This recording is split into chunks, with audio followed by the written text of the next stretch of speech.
नमस्कार दोस्तों, 8 PM India में आपका स्वागत है। प्रधानमंत्री नरेंद्र मोदी ने शनिवार को हरियाणा के गोहाना और अंबाला में बीजेपी उम्मीदवारों के समर्थन में रैलियों को संबोधित किया।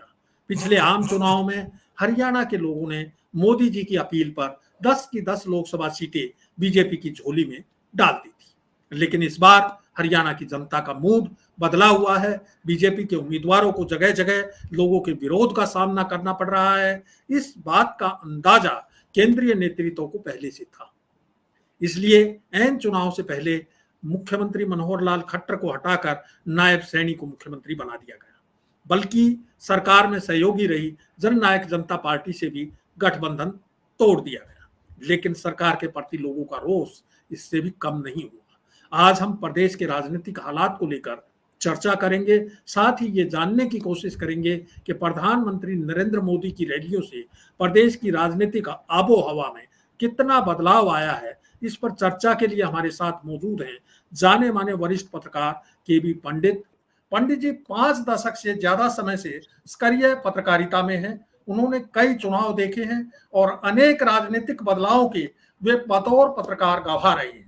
केबी पंडित जी, 8 PM इंडिया में आपका स्वागत है।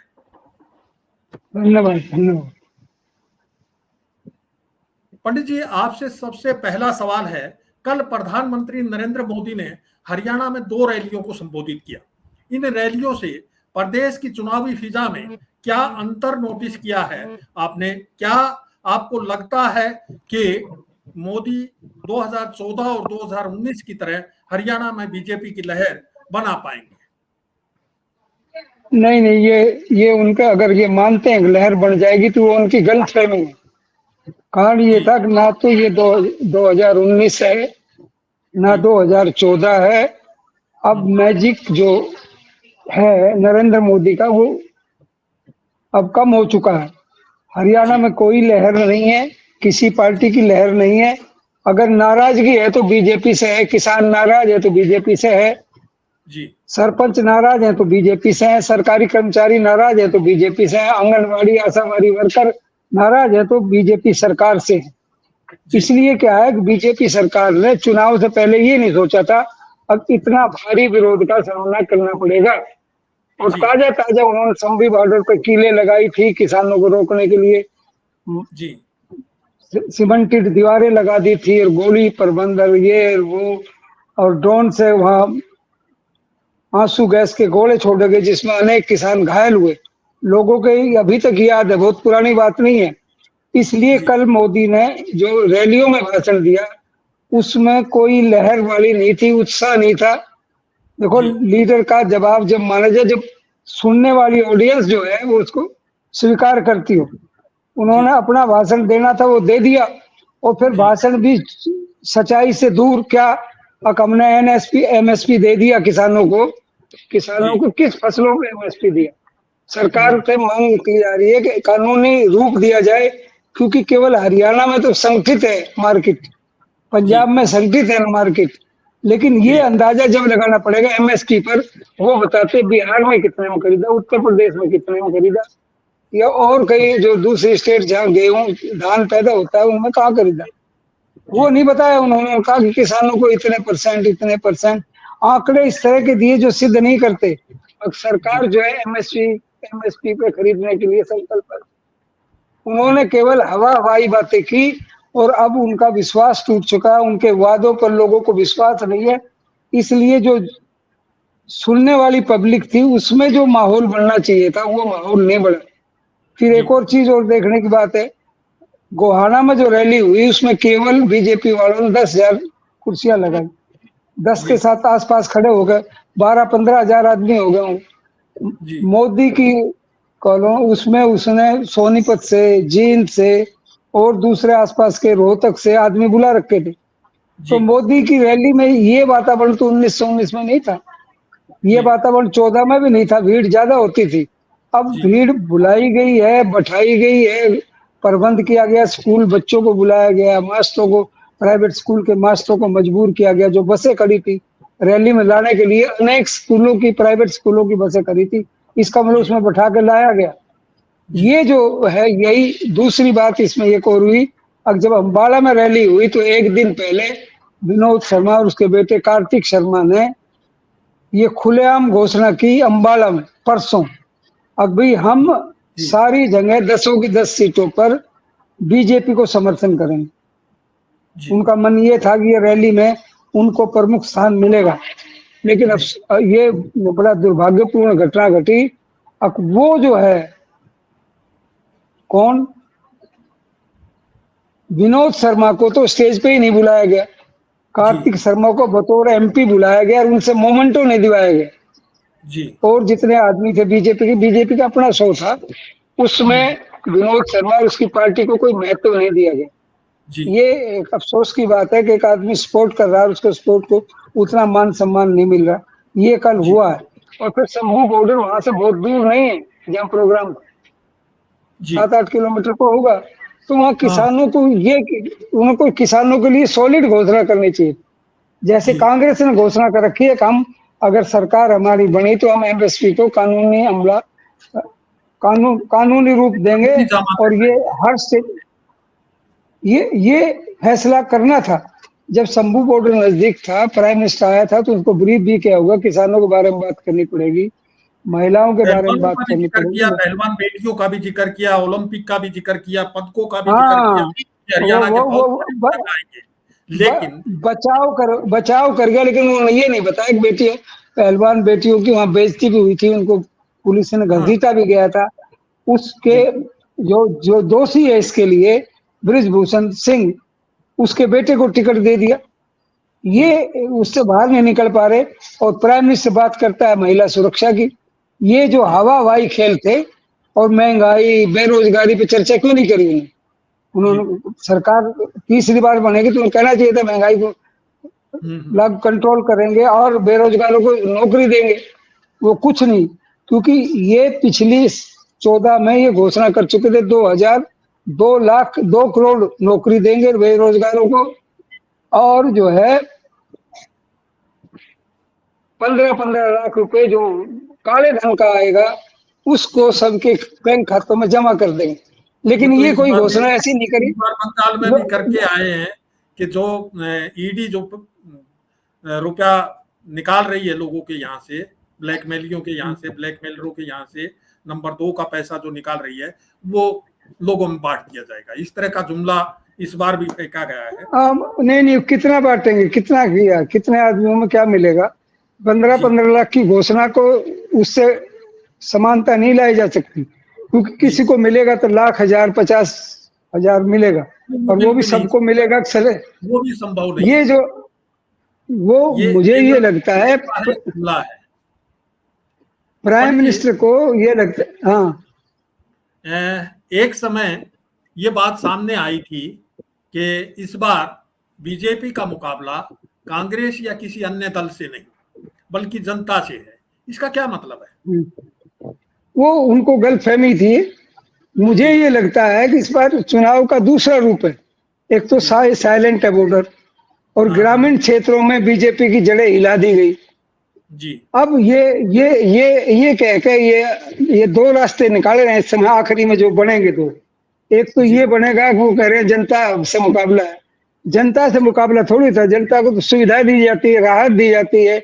जो बेरोजगार लोग हैं उनको कोई ऐसा इंतजाम करते बेरोजगार सेटिस्फेक्शन, संतोष होता कि ये सरकार बनेगी तो वो सरकार उनको ये राहत देगी।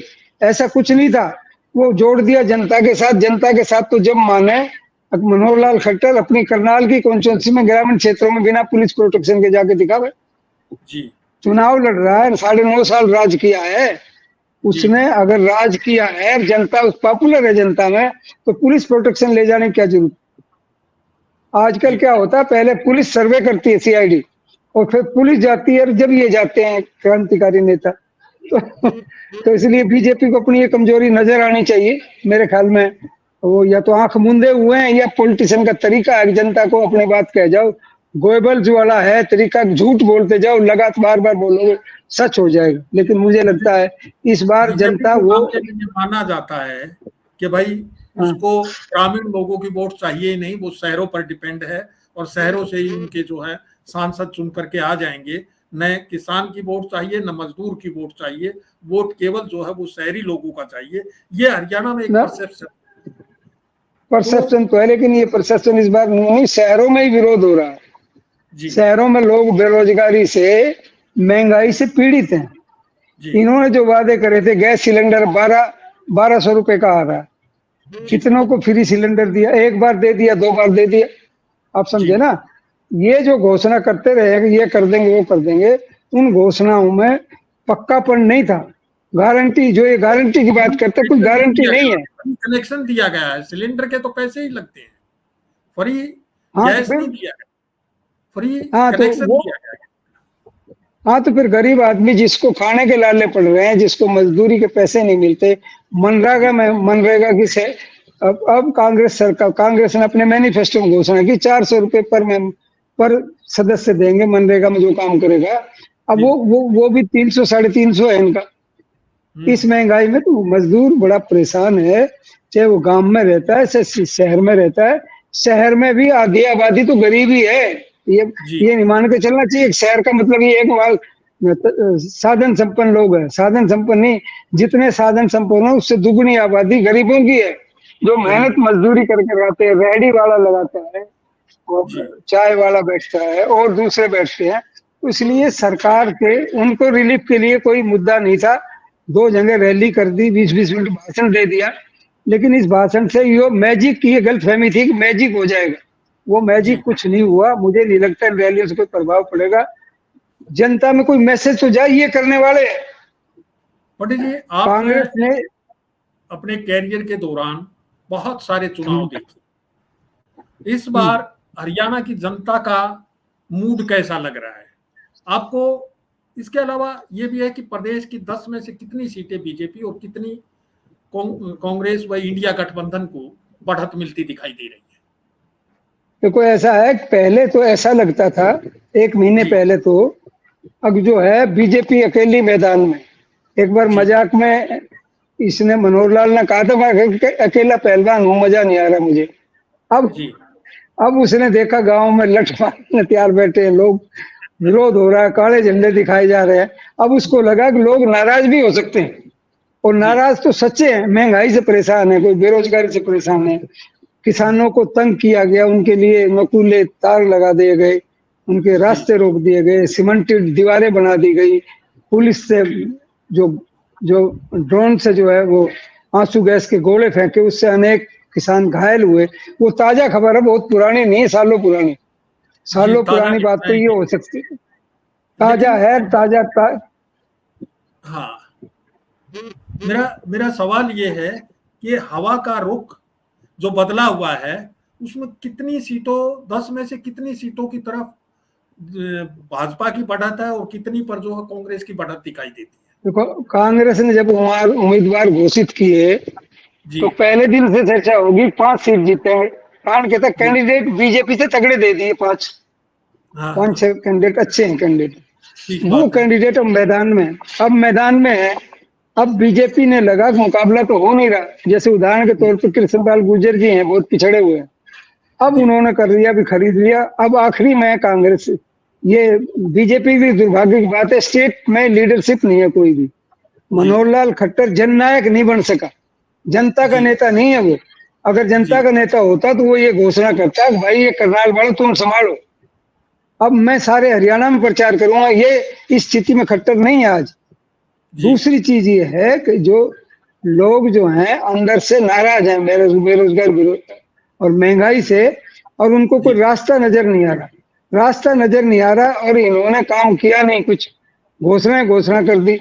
अब 5 किलो राशन देके गरीबों को, गरीब ये कह रहे हैं ना खाली राशन से काम नहीं चले, मैं तेल भी चाहिए, घी भी चाहिए, सब्जी भी चाहिए, और उसके लिए सारे मसाले चाहिए, कहाँ से लाएंगे हम?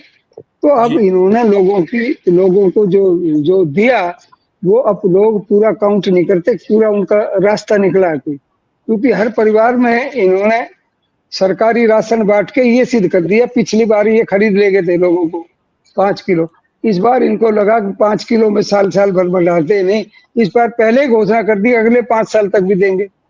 आप समझे ना? फिर एक तरफ तो ये कह रहे हैं कि हमने गरीबी रेखा से नीचे लोग लाए, और फिर गरीबों को चौरासी 80-84 करोड़ को फ्री बांट रहे हैं। वो रेखा से नीचे नहीं आए तो वो संख्या 5 साल में 10 साल में बदली क्यों नहीं? जी वो संख्या नहीं बदलते, पर वो कागजी कार्रवाई पूरे करने के लिए, गपबाजी करने के लिए, लोगों गलत फहमी करने के लिए 25 करोड़ को हमने गरीबी ने कैसे नीचे ले आए। संख्या काउंट करने की क्या है, आजकल सरकारी आंकड़े नहीं मिलते कहीं भी। आपको ध्यान होगा एक बार इन्होंने क्या करा, डिफेंस की वेबसाइट पे बना दिया, अब चाइना की तरफ क्या तनाव है क्या कुछ है, वो अब न्यूज बन गई। अगले दिन डिफेंस की वेबसाइट से उड़ा दिया उनको। अब ये तो लेटेस्ट बताने लग गए, लोगों को पहुंचेगी तो पोल खुलेगी, क्योंकि ये प्राइम मिनिस्टर ये कह चुका था, मैं ना तो किसी ने हमारी 1 इंच जमीन दी, ना हम पीछे बटे, ना कुछ हो। वो सारी झूठ साबित होगी सरकारी वेबसाइट पे। पहले बेरोजगारी के आंकड़े आते थे, वो बंद कर दिए।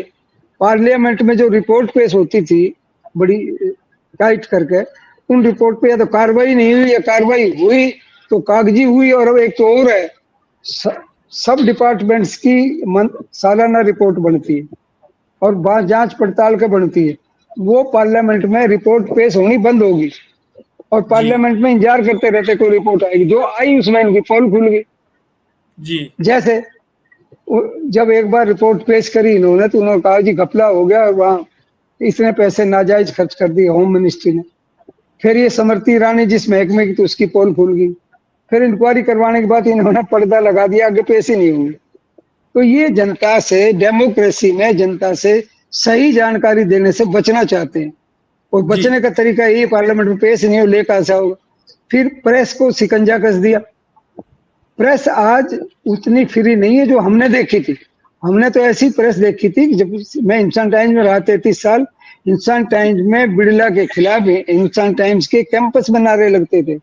आज तो कोई भी पत्रकार अपने मालिक के खिलाफ बाहर भी नारे लगा दे तो नौकरी उसकी खत्म हो जाती। पूछने की जरूरत नहीं है, कानून कोई। एक बार हम कंसंट्रेट करते हैं हरियाणा पे, वापस आते हैं और सीट वाइज बात करते हैं। अंबाला में क्या सिचुएशन लग रही है आपको? बंटो कटारिया बीजेपी नेता है, और बंटो कटारिया ने शुरू में तो राउंड ले लिया, 1 महीने का टाइम मिला था। फिर वरुण मुलाना आ गए वहां। अब वरुण मुलाना मुकाबले में थे, फिर ये नीचे के नेताओं का तो असर था नहीं कुछ, खट्टर वट्टर का। तो अब वो जो है, खट्टर को तो कल व्यंग किया, आपने सुना होगा, तो पेपरों में छपा है। अब भाई मनोहर लाल को तो हमने मनोहर लाल त्यागी कहना चाहिए, त्यागी। कारण अब इसने 1 मिनट में कुर्सी छोड़ दी। कुर्सी कोई प्यार में थोड़ी छोड़ दी थी, मांगी गई थी जी। तो इसको कल मनोहर लाल त्यागी नाम दे दिया व्यंग में हमारे अनिल विज साहब ने। तो मेरा ये कहना था कि अब वहां वरुण मुलाना प्रचार में धीरे धीरे इनके मुकाबले में आ गए। अब इनको डर लगने लगा, तो इनका भी एक आखिरी और रास्ता निकालो। रास्ता क्या था? भी प्राइम मिनिस्टर को बुला लो जी। इनके पास उम्मीद, कोई दुर्भाग्य ये बीजेपी के पास कोई बड़ा नेता नहीं है, एक ही नेता है। हर जगह प्राइम मिनिस्टर की जरूरत है। पहले प्राइम मिनिस्टर सीटों में हजारों का इजाफा कम गति कर, अब वो रहा नहीं। जनता बिल्कुल शांत है, सुनती है सबकी, करती है अपनी मर्जी। कुरुक्षेत्र की बात करते हैं। कुरुक्षेत्र में जो है आम आदमी पार्टी के सुशील गुप्ता हैं, बीजेपी को कैंडिडेट नहीं मिला था तो नवीन जिंदल को लेकर के आए, जो कि पहले कांग्रेस में होते थे, और तत्काल उनको बीजेपी में भर्ती करके टिकट थमा दिया गया। और तीसरे उम्मीदवार के रूप में इनेलो के जो हैं वो अभय सिंह चौटाला मजबूती के साथ खड़े दिखाई देते हैं। आपको क्या लगता है कि इन तीनों के बीच में कौन आगे बढ़ सकता है? प्रचार की दृष्टि से और संगठन की दृष्टि से तो आजकल सुशील गुप्ता आ गए जी। उसको 1 महीने का जो समय मिला जी, जो बीजेपी ने तो वैसे खो दिया, और सुशील गुप्ता ने अपना संगठन बना दिया। बाहर का आदमी था, दिल्ली से आया था, उन्हें संगठन बना दिया। फिर लगा ये जीतने लगेगा, उम्मीदवार कोई पसंद नहीं आया। आखिरी में इनकी जो आई भी या जो रिपोर्ट होती है सीक्रेट, उसमें ये आया तगड़ा उम्मीदवार तो नवीन जिंदल ही हो सकता था। नवीन जिंदल जब ये मैदान में आया तो नवीन जिंदल जो पुराने बीजेपी के लोग थे वो रोने लगे कि हमने सारी साल काम करते हैं और हम अपनी उम्मीदवारी बनाते हैं, उनका टिकट नहीं मिला। नवीन जिंदल का वो क्लिक नहीं करा, जो एक था ना इनका, ये इस बात का सोच था अगर नवीन जिंदल आ जाएंगे तो 1 मिनट में पासा बदल दें, वो पासा नहीं बदला गया। कल जी नवीन जिंदल जी भी अम्बाला पहुंचे हुए थे, लेकिन बहुत ज्यादा उल्लेख नहीं करा उनका। कारण जी क्या था कि यही प्राइम मिनिस्टर पिछले 2019 में जब आया था तो इसको कोयला चोर कहा था नवीन जिंदल को। जी लोग बिल्कुल पूछ रहे याद हैं है। उसका क्या जवाब दे। अब जी कुरुक्षेत्र की जनता ये पूछ रही है, जब यहाँ इतना बड़ी बीमारी आई, हम्म, कोरोना है, 2.5 साल कहाँ थे? जी जब यहाँ की जनता बाढ़ में डूब गई कुरुक्षेत्र की, तो विनोद जिंदल कहाँ थे? आप समझे, उसका उस पे बात बस जो कोई है, जवाब। अब बात जो है वो करनाल की करते हैं। करनाल में आप भी रहते हैं, करनाल में खट्टर साहब भी हैं, और करनाल से वर्तमान मुख्यमंत्री जो है विधानसभा का चुनाव भी लड़ रहे हैं, नायब सैनी। तो करनाल का क्या माहौल लग रहा है? करनाल का तो बताया था ना, वो खट्टर साहब कह चुके थे मैं अकेला मैदान में हूँ, जी मजा नहीं आ रहा। अब उसको धीरे धीरे उन्होंने जोर पकड़ा है। जी लेकिन ये बात सच है कि कांग्रेस के उम्मीदवारों को पैसे की कमी झेलनी पड़ रही है। जी बीजेपी के मुकाबले ना उन पर पैसे हैं, ना डंडे हैं, ना मुल्ले हैं। ठीक बात है। बीजेपी प्रचार की दृष्टि से ज्यादा संगठित है।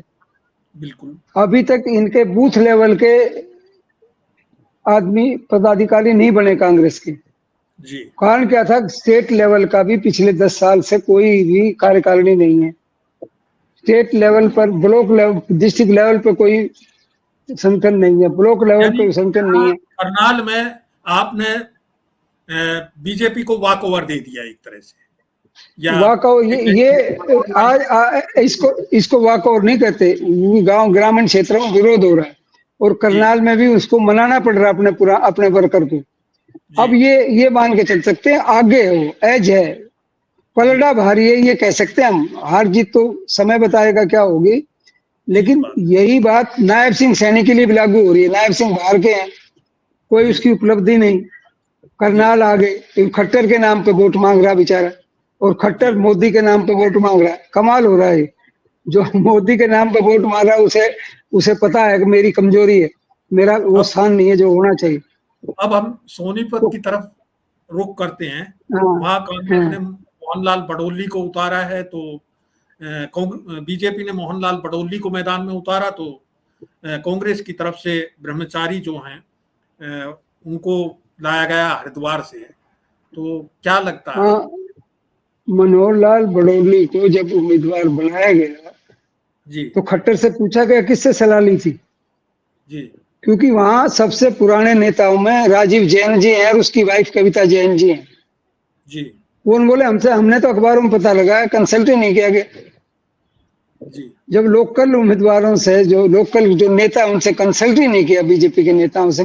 मनोहर लाल जी ने कह दिया कि मैंने ऐलान कर दिया, बना दिया। बड़ोली जी साहब को मेंटली तैयार भी नहीं कर रखा था उसने पूरी। जब लोकसभा का उम्मीदवार बनता है तो 8-9 कॉन्स्टिट्यूंसी जो आती है उनमें घूमना तो पड़ता है। एक राउंड तो जी ले लेता वो जी राउंड, वो तो इसी चक्कर में रहा। मेरे को एकदम बड़ा, मेरा नाम घोषित कर दिया खट्टर साहब ने, अब मुझे मेहनत करनी पड़ेगी। वो मेहनत कर रहा है, लेकिन उसके साथ प्लस पॉइंट ये है, कांग्रेस के उम्मीदवार के साथ ब्रह्मचारी जी के पास, अब वो जींद जिले का है, जी और जींद जिले को अभी तक प्रतिनिधित्व मिला नहीं सोनीपत सीट पे। जी अब पहली बार दोनों ब्राह्मण कैंडिडेट हैं, लेकिन ब्रह्मचारी के पास प्लस पॉइंट ये है कि उसके पास ज्यादा समर्थक जींद से, जुलाना से, और उनकी सीटों से हैं, सफीदों से है। और लेकिन ये मनोहर उल्टा लाल भी तो, बड़ोली, हेलो, हाँ, यही बात उल्टी भी तो हो सकती है कि सोनीपत जिले के लोग जो हैं वो नाराज हो जाए कांग्रेस से कि इस बार इन्होंने हमारा प्रतिनिधि नहीं दिया, हमारे जिले से नहीं दिया, नहीं जींद जिले से। नहीं, ऐसा, ये मौके की बात होती है। जी ये इस तरह क्षेत्रवाद बना नहीं, लेकिन बन गया। जी ये देख के नहीं बनाया था, बन गया क्या कि जींद वाले काम है तो मजा आ गया, हमारा आदमी आ गया। फिर वो अच्छा, अब रोहतक की बात लोकल करते हैं। रोहतक में है। कांग्रेस ने हम्म, दीपेंद्र हुड्डा को खड़ा कर रखा है, और हाँ, इस बार माहौल भी कुछ लग रहा है। और अरविंद शर्मा बीजेपी के हैं पुराने कैंडिडेट। तो दोनों के बीच किस तरह का मुकाबला आप देख पा रहे हैं? आप स्थिति समझो। पहले अरविंद शर्मा जी पहले भी वहां एमपी थे, लेकिन मनीष ग्रोवर से लड़ाई के कारण जिला प्रशासन को मना कर रखा था मनीष ग्रोवर ने। और मनीष ग्रोवर का मतलब ये है कि मनोहर लाल ने मना कर रखा था, ना डीसी उसकी मानते थे और ना एसपी मानते थे। वो रोते थे कि मेरी मेरी कही हुई बात मंजूर नहीं हुई, मेरी कही हुई बात पर कोई ध्यान नहीं देता। अब उनको उम्मीदवार बना दिया तो जनता में अपनी उपलब्धि गिनाने के लिए उसको दिक्कत आ रही है। दूसरी तरफ जो है दीपेंद्र हुड्डा, पिछली बार हार हो गई थी, उसने हार से सबक लिया। जो कमजोर पॉइंट थे उसने गांव गांव गया और लोगों से कहा भाई मिल के लड़ो, कास्टिज्म मत उभारो, क्योंकि जाट डोमिनेटिंग सीट है वो।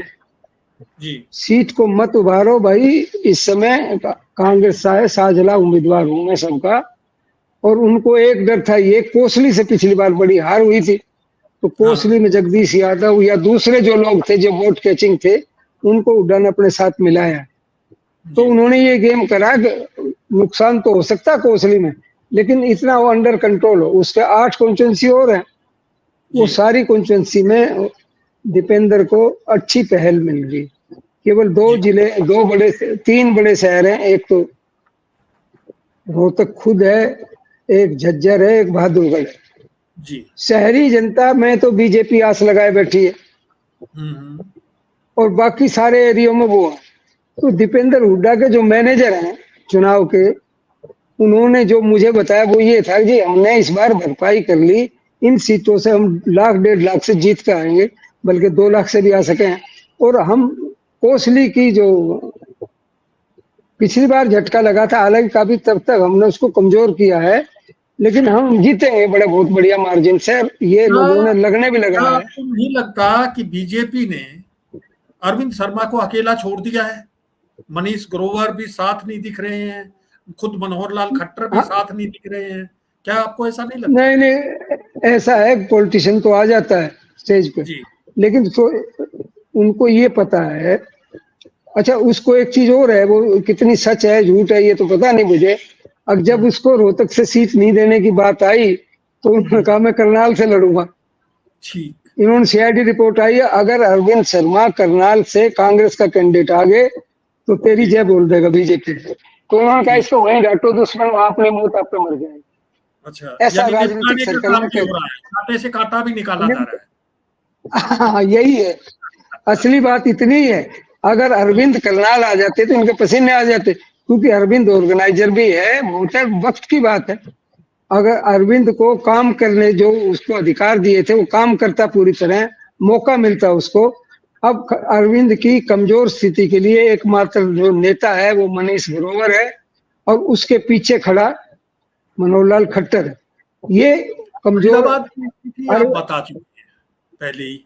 अब गुड़गांव की चर्चा कर लेते हैं। गुड़गांव में वो है राव इंद्रजीत सिंह, दोनों आमने सामने हैं। हाँ, तो राव इंद्रजीत ने ये अच्छी पहल करी कि वो इस अपने इलाके में तो था ही, उसे तो डर था मेयो का, तो उन्होंने कैलकुलेशन कर रखी, मैं उसको 3 से 4 लाख तक हरा सकते हैं जी। हालांकि मेयो में भी उन्होंने सरपंच वरपंच बुलाए हैं, अपने यहाँ बातचीत करी है, तोड़ने की कोशिश करी है। 10-20% का 10% का ज्यादा फर्क पड़ सकता है, लेकिन उनकी मेजोरिटी उस इलाके में इतनी है जो राज बब्बर नहीं कर पाया। क्या नहीं कर पाया राज बब्बर? अकेले गुड़गांव में अपनी पूरी टीम नहीं गठित कर पाया अभी तक। कारण कहता है गुड़गांव पेचीदा शहर है, लेकिन प्रो बीजेपी रहा है, वहां से बीजेपी का एमएलए लगातार बनता रहा। और राव इंद्रजीत थी अहिरवाल में सबसे बड़े कद के नेता आज भी, और उसमें कोई लांछन नहीं है, बुराई नहीं है, उसमें कोई बेईमानी की, भ्रष्टाचार के कोई आरोप नहीं लगा। तीसरी ये था जेंटलमैन पॉलिटिशियन कहलाता है, उसको ये नहीं कहते ये बाहुबल का आदमी, बाहुबल का आदमी नहीं है, नरम तबीयत का आदमी। तो वो इसके प्लस पॉइंट है। महेंद्रगढ़ और भिवानी सीट पे क्या कहेंगे आप? 2 लाइन में। महेंद्रगढ़, हाँ 2 लाइन में बता रहा हूँ। महेंद्रगढ़ सीट पे महेंद्रगढ़ और भिवानी 2 भागों में बटा हुआ। महेंद्रगढ़ का जो एरिया है प्रो अहिर है, अहिर मेजोरिटी में, और वहां जाट डोमिनेटिंग है। जो कांग्रेस की सोच है वो ये है कि हुड्डा सर्वोच्च नेता है जाटों का, तो वो जाट की वोट तो हम भिवानी में लेंगे हुड्डा के नाम पर, और कांग्रेसी जो वो देंगे ही।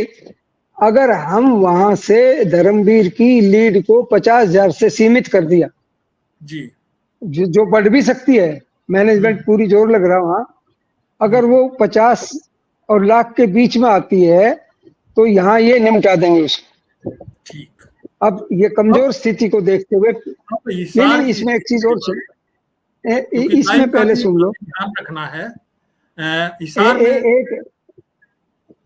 हिसार में तो ये जो खट्टर का ब्लंडर था वो हुआ, कारण के था कि भजनलाल परिवार का अपना एक स्थान रहा है हिसार जिले में जी, उससे कंसल्ट नहीं किया, रणजीत सिंह को एकदम घोषित कर दिया जी। बाद में उससे फिर अपने चीफ मिनिस्टर पता नहीं कैसे साढ़े मिनिस्टर रहे, ऐसी टिप्पणी करके जिसपे भजनलाल परिवार नाराज हो गया भजनलाल के बारे में जी। कि वो इतना बड़ा मुख्यमंत्री, इतना आज तो सब भाई मुख्यमंत्री के नाते सबसे बड़े कद का नेता तो बना ही हुआ है खट्टर, लेकिन उसने ये मैनेजमेंट नहीं करना है। बाद में माफी मांगनी पड़ी सार्वजनिक है, नायब सिंह को भी उसके घर भेजा, बनाया, फिर वहां मीटिंग हुई तो फिर बुलाया, फिर वो जो है वो भाजपा के अनुकूल नहीं लग रही है। अब आखिरी बचा सिरसा, इसलिए सिरसा के बारे में। हाँ, सिरसा एक तरफा है, वो सिरसा जीतेगी शैलजा। कांड के था ये अशोक तंवर को दे दिया, अशोक तंवर ने पहले भी वादे पूरे नहीं करे थे और इतने दल बदल लिए, तो उन्होंने पूछा बता दे कौन से दल में रहेगा। गांव में लोग उससे पूछे भाई आगे कोई दल ये तो घोषित कर दे मैं कांग्रेस का ही रहूंगा। एक आखिरी सवाल, लोकसभा चुनाव के 6 महीने बाद राज्य में विधानसभा चुनाव होंगे, इनके परिणाम का विधानसभा चुनाव पर क्या असर पड़ेगा? देखो इसका ये है, अगर कांग्रेस जैसी संभावना लगती 5 सीट जीत गई तो ये मैसेज जाएगा बीजेपी हार गई, कारण बीजेपी ने 10 का दावा कर रखा था। फिर दूसरी गलती बीजेपी ने ये करी भाई उसको बना दिया, इसको खट्टर को हटा दिया और नायब सिंह सैनी को मौका नहीं दिया। इब चुनाव आचार संहिता में गिरा, कोई घोषणा नहीं कर सकता, वो उससे पहले उसको 1.5-2 महीने का टाइम मिलेगा, उसमें क्या तीर मार लेगा ये देखने की बात, क्योंकि बीजेपी लूजिंग साइड में खड़ी है। अब वो कितना उसकी भरपाई कर पाएगी ये तो वो बताएगी, लेकिन आज के दिन तो भूपेंद्र का बल्ले बल्ले हो रही है, एक भी भूपेंद्र आ रहा है, ये चीफ मिनिस्टर है और वो कांग्रेस पेश भी करेगी इसी रूप में। हालांकि कांग्रेस में भी फुटबॉल है पूरी, लेकिन जो नेता हैं भूपेंद्र हुड्डा के मुकाबले में वो इतने प्रभावी नहीं है कि वो प्रभाव डाल सके। एक ही नेता है वो दलितों की, वो है शैलजा, उसके अलावा और नेताओं का वजन नहीं है, विरोध के लिए खड़े हैं वो शैलजा के सारे। तो मुझे ये लगता है कि अगर 5 सीट कांग्रेस जीत जाती है तो बीजेपी के हारने की संभावना प्रबल हो जाती है, प्रबल शब्द यूज कर रहा हूँ, हारने से पहले प्रबल हो जाती है और बीजेपी संभल नहीं पाई। कारण के था ये चीज तो अब फेस करनी पड़ेगी। अब वो सरकारी कर्मचारियों के लिए क्यों नहीं दिया जी कैशलेस, फिर पत्रकारों के लिए क्यों नहीं दिया, फिर सरकारी आंगनवाड़ी और दूसरे हैं और कर्मचारियों के कल्याण के लिए क्या किया, बहुत सी घोषणाएं करी थी उन्होंने। चाहूंगा, समय का अभाव जो है वो दिखाई दे रहा है। तमाम चर्चा के बाद एक बात बिल्कुल साफ है कि हरियाणा की जनता इस बार बदलाव के मूड में है। यदि इस बार चुनाव परिणाम में बीजेपी बाजी मारती है तो निश्चित रूप से ये कांग्रेस नेताओं की नाकामी और बीजेपी के इलेक्शन मैनेजमेंट की कामयाबी होगी। लोकसभा का ये चुनाव प्रदेश के विधानसभा चुनाव की दिशा तय करने वाला होगा। पंडित जी, हमारे दर्शकों के साथ अपने विचार साझा करने के लिए आपका बहुत बहुत धन्यवाद। दर्शकों से अपील है कि आपको ये प्रोग्राम कैसा लगा, ज्यादा से ज्यादा कमेंट करके अपने राय हमें अवश्य बताएं। आपका फीडबैक हमारे लिए महत्वपूर्ण है। जल्द फिर मिलेंगे चुनाव की बदलती हुई स्थितियों के नवीनतम विश्लेषण के साथ। नमस्कार।